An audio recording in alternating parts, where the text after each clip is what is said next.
Hello John Knox Village family, this is Steve again. We're going to do something fun today, something a little bit different. A lot of you residents should have already got your packs for your Easter eggs that we're going to be dyeing with silk scarves here. So we're going to go next door in just a minute and meet Marybeth, who happens to be my boss, so I better be on my best behavior today doing this video. I think it's going to go just fine. Let's go next door and go see Marybeth. Let's go do this. Hi Marybeth, how you doing? Hi Steve, how are you? Great this morning. So what are we here to do today? Well, it's going to be Easter egg dyeing with Marybeth today. All right. So tell me, back in England, what did you guys do for Easter? Did you dye Easter eggs, Steve? I have never dyed Easter eggs, so this is new for me. Never, ever, ever? I've not personally. No, I don't know. It may have happened there, but I've not done it. We just ate chocolate. Well, we eat a lot of chocolate here too. There's nothing wrong with eating chocolate. No. Now, I actually this is one of the things I loved as a little girl, was always dyeing Easter eggs, and I have this thing even as an adult. Even before I had children, I continued to dye Easter eggs every year. It was just sort of a thing for me. I remember when I was little, being at my grandmother's house, and we'd actually, may sound weird to you, but you put little pin pricks in each side of the egg. One's larger than the other, and you blow the yolk out. Yeah. And then we would hand paint them. Yeah, and I think I remember doing that at school, but not actually the dyeing part. Okay. We probably painted eggs. Painted eggs, okay. Yeah. Well, and I remember when my grandmother passed away, I actually found one of the eggs that I had painted in her little china hutch that she had kept all those years, and it had a little pink bunny that I had painted on it very crudely, as you can imagine, as a little girl. But no, I've always had a thing about dyeing Easter eggs. And so I have come across a lot of different ideas in the past and a lot of different things. I'm always looking for something new and unique. And a couple of years ago in a magazine, I came across dyeing Easter eggs with silk. And so that is what I've been doing for the last few years, and I kind of shared it with the department a couple years ago, and a lot of the people here have been doing it, and so we thought it might be fun to share with the residents. So I'm going to teach you all how to dye Easter eggs with silk. So let me show you a few of the eggs that I've already done, and then we're going to kind of show you the routine. So you put together this beautiful basket here. I did. I've been dyeing eggs for the last few nights. So this is actually from a silk scarf. It actually was not a very pretty scarf, and that's the interesting thing. Sometimes things look very dark and kind of dingy, but they come across when you dye them as very unique. This one actually picked up the exact pattern. One of the ones I'm going to show you today, this one here, isn't that beautiful? Yeah. This is actually dyed from this piece of fabric. Gotcha. So you can see how the pattern actually transfers directly to the egg. Isn't that gorgeous? Yeah. So very fun, very unique. Not all of them turn out that good. Some of them just come up with some really beautiful colors, but I like how vibrant they are. And the other thing is, there's no mess. When you dye Easter eggs, that was one of the things that I always remember. We always had dye all over our hands, and it was goopy and a mess. Right. This is kind of a no mess Easter egg dyeing. Okay, so you're going to show us the whole process and how this works. So first, I've been dyeing some eggs already this morning. I want to take them out so that they can have a chance to dry before we unwrap them. Okay, let's come have a look. So follow me over here. Very important to use tongs, because this is hot boiling water. Yeah. So we will show you this process, but right now I'm going to take them out, put them on this plate to dry. I think I did 6 or 7. There's another one. And I hope they turn out. We'll see. Yeah, we'll let those, it's always kind of an experiment, and that's part of the beauty of it. It's kind of fun, and just you never know exactly what you're going to get. It looks like, by the looks of the water, blue or purple was kind of the color that came out the strongest. And we're going to let these cool down. Yes, we want to cool them down. Make sure you use tongs, because you actually boil them once they're wrapped. Okay. So we'll talk about how long that you boil them for and all that as we get to that point. We will get to that point. Okay. So I'm going to dump the water out. So there they are, cooling off right there. That's right. We'll leave them to sit. Let them sit. And now we're going to come back over to the table. All right.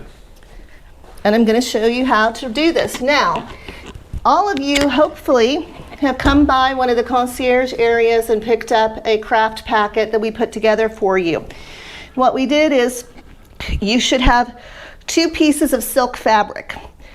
Everybody's probably is different. What I do is I go around thrift shops all year long and look for silk scarves or silk ties. You can actually use men's ties.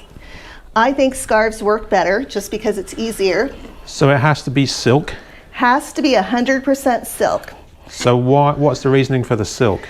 I don't know, other than if I've been testing some of the fabric, because a lot of times if you're a woman, you will cut the tag off your scarf because it kind of can bother you.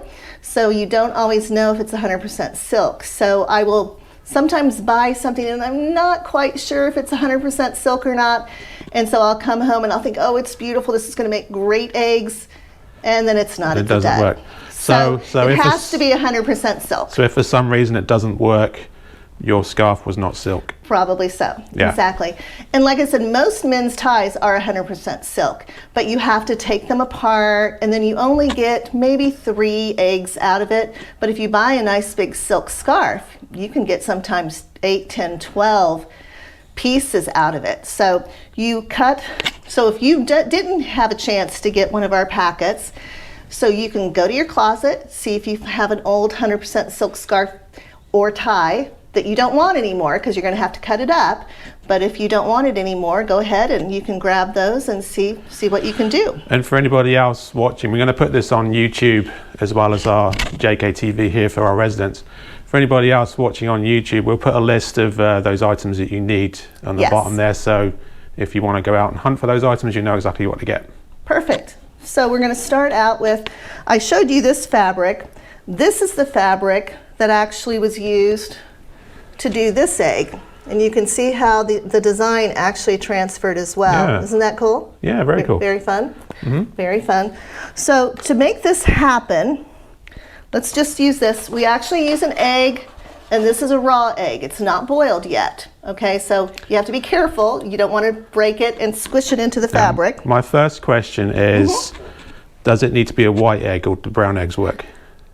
I've never done it with brown eggs. Okay. I don't know. My guess is that you'll have just a brown background and it would probably work, but you might not see the designs quite as well. Yeah. I would probably do it with a white egg, but you know, it'd be really interesting. Yeah. You never know. A white egg does make sense where you can actually see the pattern a lot easier. Hey, I'm all into experimenting and trying new things. Once I even tried to, I read an article once and they said you could dye Easter eggs using food. So like with cabbage, red cabbage and onions, and you wrap them in all this stuff, and I'll tell you, I did it and it was the biggest mess and my house smelled awful. They did look kind of neat. They were very organic and very earthy looking, but it was a big mess. So I didn't do that again. So for less mess, let's stick with the silk I'm scarves. going for easy. So for example, we're going to start with this first one. You put your egg here and you're going to wrap it up. Yep. I'm going to get a bit closer so we can see kind of what you're doing here. And you kind of just twist it up. And you want to try and twist it so that all of the egg is covered. Do your best. And then I kind of twist it around like this so that the material is tightly against the egg. And one other thing I should mention is you want to use the good side of the silk. Okay, make sure that you're using the best side, not the underside of the silk, okay? I'm going to use a twist tie. You can use small rubber bands. Either one. Twist ties I think are a little bit easier to use. Then I'm going to twist that around so that it's nice and tight. See that? So as tight as you can get it. Tight as you can get it. And see the pattern? This is the pattern. So you might want to, for example, if you're doing this one, try and do it just so that you get this design. Yeah, I noticed on the other egg. If you want the design in a certain spot, maybe you want it right on top. But you have to be careful because it sometimes won't allow you to do that based on how the material is cut. Yeah. So, but there's different ways of doing that. So you can see, so you can kind of create where the design looks. And I imagine once you've done one or two of them, you kind of get the idea how best to put those exactly pieces of silk on the egg. And also, you know, sometimes too, looking at fabrics, when I go out and look at fabrics, I kind of now get an idea of which ones are going to transfer better. Yeah. Because sometimes the really dark things come off really neat and really different, and things that are really light that I think will be beautiful don't show up as well. Let me show you an example. Of one of the eggs that I did, it did turn out really, really pretty, but it is lighter. Let's see. As you can see, Oh yeah. do you see the pattern on here? Yeah. But this one was a little bit more delicate to do, but turned out really, really lovely. It Really seems lovely. like the brighter the colors, the better the egg you're going to get. It is indeed. But this one's, I was so surprised at how pretty this one turned out for being kind of a lighter fabric to a degree. So the next thing you do is you need to have a cotton fabric to wrap it in. I use old sheets, old pillowcases, anything like that, even maybe an old dish towel, and preferably a white or a light color. And then you're going to wrap it again. Just going to basically do the same exact thing. And I think the idea for this is so that it keeps the color close to the egg, so when it starts to bleed, it doesn't bleed everywhere and it stays on the egg. Okay. So you're going to do the same thing, and you're going to wrap it. And again, that's pretty tight. Again, on there. pretty tight. Yeah. Yeah. Okay. And really, you're just going to keep doing that for egg after egg after egg. Okay. And I'm going to show you a few of these fabrics that I've used. You all may have some of these because the fabrics you got are from my collection that I've done. Some of these really have turned out pretty. I think we have one of these here somewhere. Where is that one?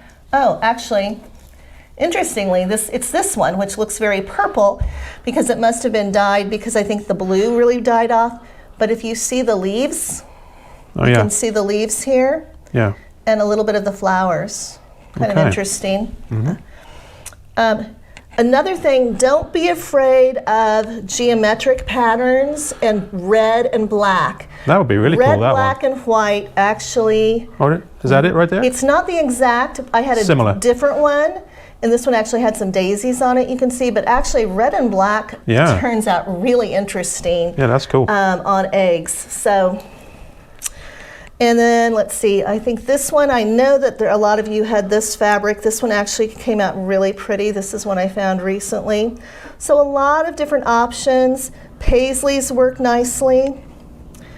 Lots and lots of good options. So you can see when you do display them in a basket like this, having those different colors really helps make the whole thing pop. It really does. It's fun.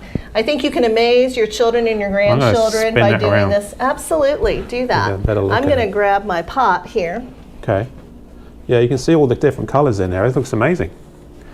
And Marybeth got a basket that matches all that. It looks really nice. It's a basket from my home collection. All right. See. Yeah, there's some real pretty ones in here. Really pretty ones, yeah. And I like this one too. You can see the different kind of things that happen to them. That's really cool. I've never seen this before. This is all new to me. Yep.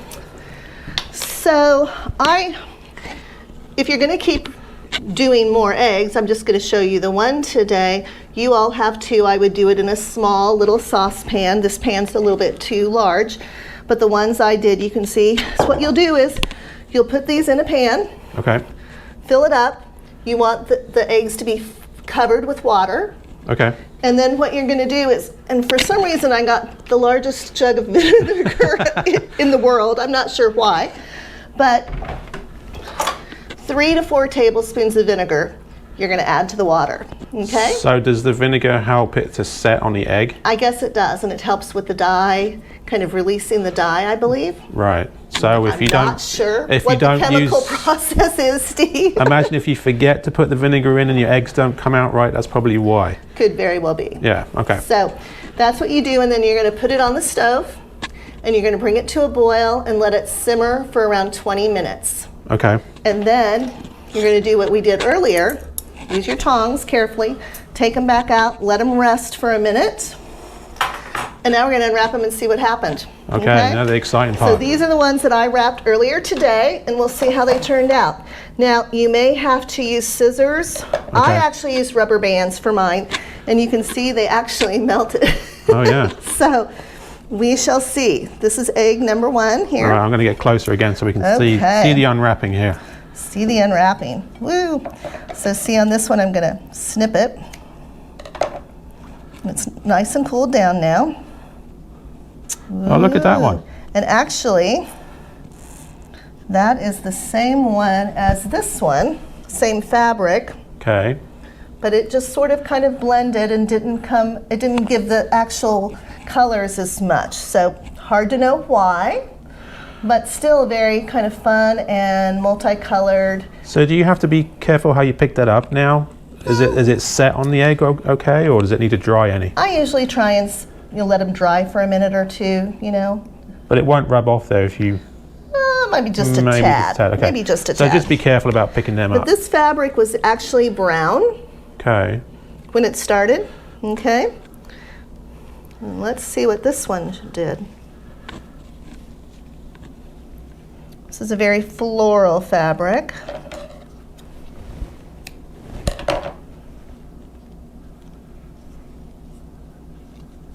Ooh, now that's pretty, isn't it? Yeah.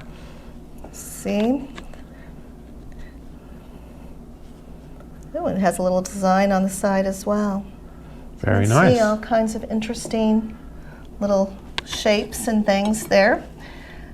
If nothing else, you'll have very different Easter egg looking dyed Easter eggs by doing this process. Yeah. Here's another one. We'll see what happened. Now this one came out a little lighter, but see, I think that's kind of the beauty of it. You know, some of them are darker. I love the blues and the turquoise colors. That's very Eastery colored. Very Eastery, yes. Yes, if that's a word. Eastery, I think it is. Okay, let's see but this. They look good together already. Right. Yeah. Right, it just makes for a really pretty basket. Very springy, very Eastery. Oh, let's see. Ooh, look at this one. Look at how this one came out, Steve. This is fun. Let's get closer. And this one actually, you can see the flowers on it. See how that turned out? Yeah, very cool. Lovely. That's a nice one. That came out well. And that's the thing. Sometimes the pattern comes out beautifully, and other times it's more swirly. Right. But, you know, look at that. Let's get a close-up. Mm-hmm. Yeah, that's pretty. Very pretty. And the fabric, if you can tell, is just lots of little flowers. Yeah, that would be a perfect one. Mm-hmm. I don't know if I have, no, I don't think I do. So let's see what this one looks like. We have a couple more to unwrap. This one looks like it might have lots of color. Lots of color, I think. Lots of blues and greens and purples. Ooh, yes, very much so. Almost looks like a sky. Yeah. Yeah. All right. Very cool. Very pretty. Okay, let's see. This is actually one of the flowery ones, I believe, this pattern. Okay. Oh no, actually, it's not. It's different. Well, let's see how it comes out here. Let's see what happens here. And you know, you can kind of go with a thematic in terms of colors if you want. Oh, look, polka dots. Oh yeah. I love that. Awesome. And there was polka dots actually on the fabric. If you can see how the dots came through. Yep. Yep. Very fun. And this last one, fingers crossed that it works, okay? This one actually has butterflies on it. Oh. And I'm hoping that I actually get a butterfly when it comes off and I unwrap it. All right. Fingers crossed. Crossed, everybody. Fingers crossed. Oh. You didn't get one? Oh, well, a little bit of a butterfly. You can see it a little bit right there. You can just about see it. Yep. Yep. And another one. Another one there. I think actually the problem, and hopefully this will be better, is because my rubber bands did melt. Okay. It didn't hold the fabric as close to the egg. Using the twist ties, I think you'll actually have much better luck with those sorts of things. So that's kind of a challenge, is to kind of see if you can create, you know, a pattern, because as you can see on this fabric, there are actual butterflies. Yes. See on there? Lots of them, yeah. Yep. Mm-hmm. So there we have it. So I hope you've enjoyed learning how to dye Easter eggs with silk. I hope you do your 2 eggs and have fun with them. And I would encourage you to please, please, please send us pictures of your finished version so I can see your beautiful creations as well. And I wish you a happy Easter. Now, Steve, are you going to go home and do this? I got some silk I can send home with you. Well, I might have to show the girls how this works, because I think they might be interested in doing it, well, for I sure. think you're going to have to teach them how to do it. Yeah, okay. Yes, exactly. All right, well, we'll put an email address up on the screen as to where to send those photos of your finished eggs to. And yes, we would love to see them, right? I would love to. All right. Thanks so much. All right, let's take a closer look. Happy Easter.